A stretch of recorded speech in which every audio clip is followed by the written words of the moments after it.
What up, y'all? It's your boy Ben here, and we're back with another Pokemon Pocket video. We're going to be going over the top 5 best decks and their variations, so that way you can stay on top of the ever-changing meta that is Pokemon Pocket.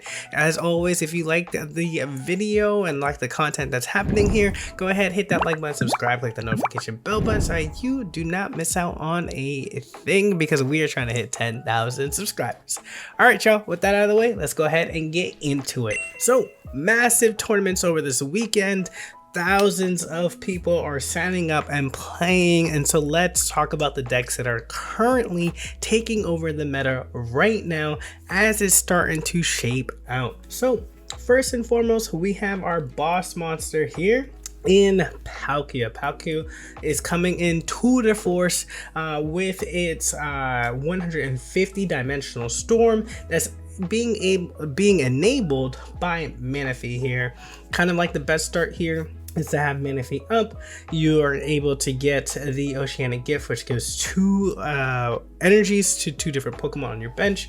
You give it to Vaporeon and give it to Palkia. This washout allows you to cycle it, and therefore you are getting more and more energy towards your Palkia, and so you can do that dimensional storm multiple times in a row despite having to discard 3, because you're getting that free energy from Manaphy and from Misty. Another variation that does well with this deck is a Starmie, and so since we're running Starmie, as what's really cool about this is that it has a free retreat cost. So what that means is that you can power up your Starmie, do that mid-range damage, because 90 is to deal with a lot in the early game, and then once your Palkia is out and you have like 1 or 2 energy on it, you could always hit it with a Dawn and retreat back to your Palkia, throw that energy up there, and then finish off with your Dimensional Storm.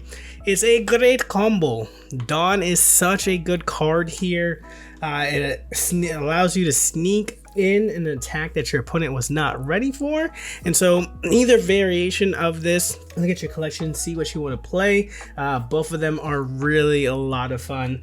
I personally like this one more, but it is up to you. Up next, we have Darkrai, and right now it's looking like this may be the best deck that's coming out.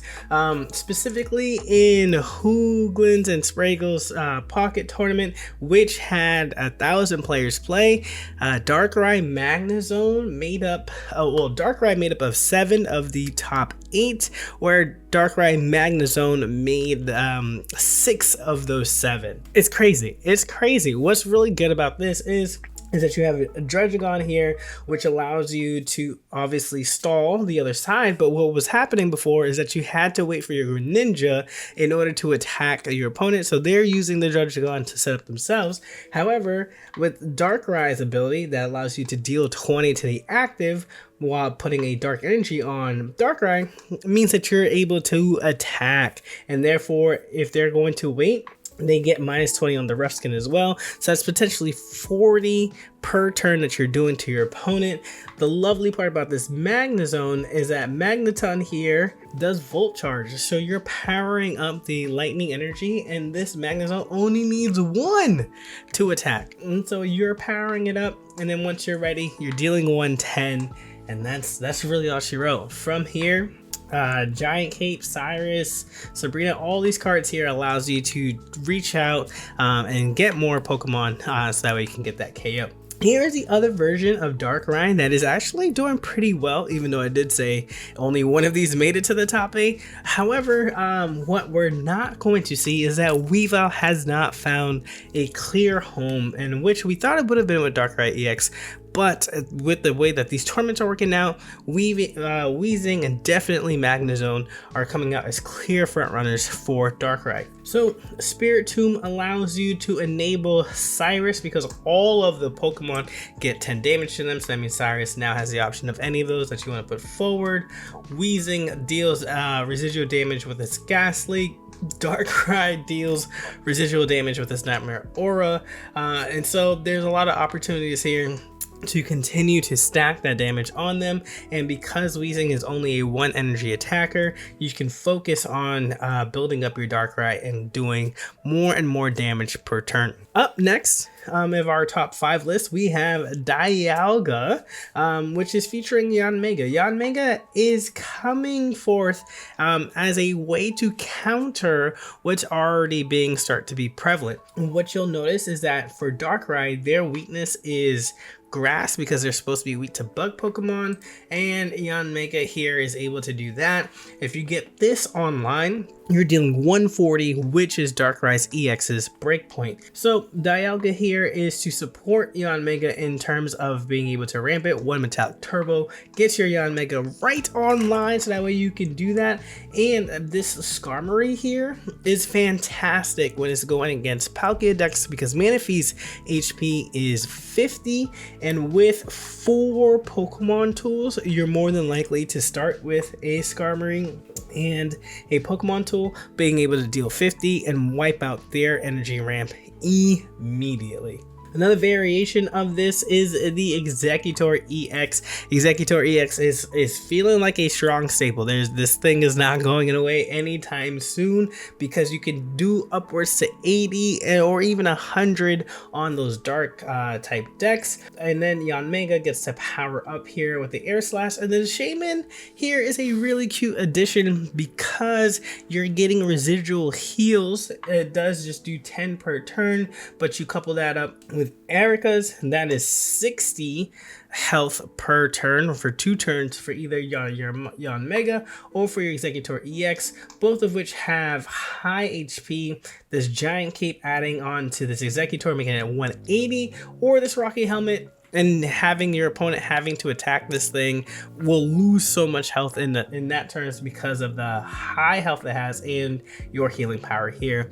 You live so much longer when you play this. Another deck that's making its name is Infernape. Infernape is such a great card, y'all. So for 2 energy, you're actually attacking for 140, and even though you have to discard all of your energy here, you have the likes of Moltres, which powers it up. So that Inferno Dance gets your Chimchar going, and then if you can get either your second Chimchar or your other Moltres is up on there, that's where you can put that extra energy on there. You run 2 Dawn for a couple of reasons. One, if your Moltres is up front and they have a basic and they're kind of like, haha, you're just going to power up the ones in your back and we can't do anything. You hit them with the Dawn, that fire energy goes there, you put your next fire energy, and on your second turn, you're dealing 70 damage already, clearing out a basic that they probably wasn't ready to let go of yet. And I like that really stinky combo.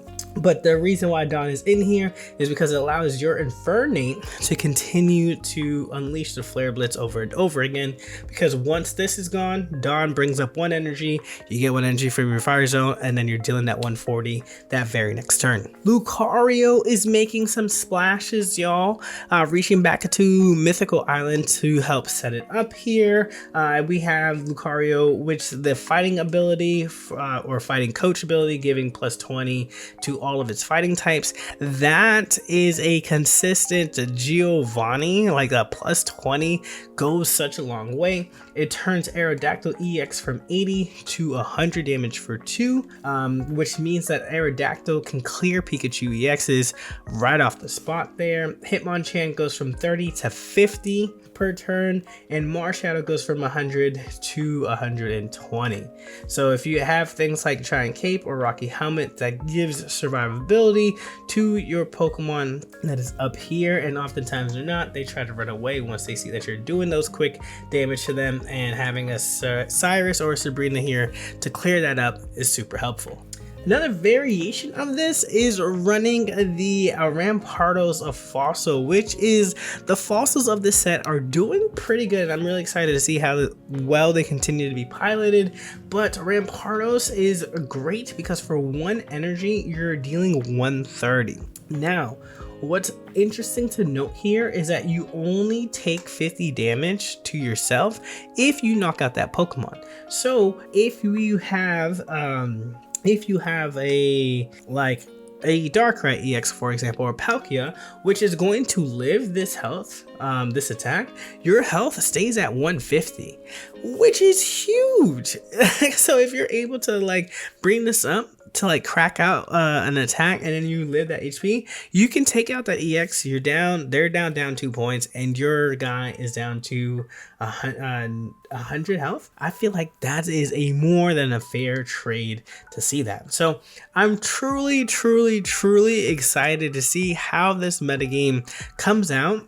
Let me know in the comment section, what is your favorite deck to play so far? Are you excited about the decks that are on here? Are you wishing some of these decks had lower play rates so that way you don't have to face them? Let me know what your thoughts are, and as always, if you like the content, hit that like, subscribe, and click that notification bell button so that you do not miss out on a thing. Till the next one, y'all.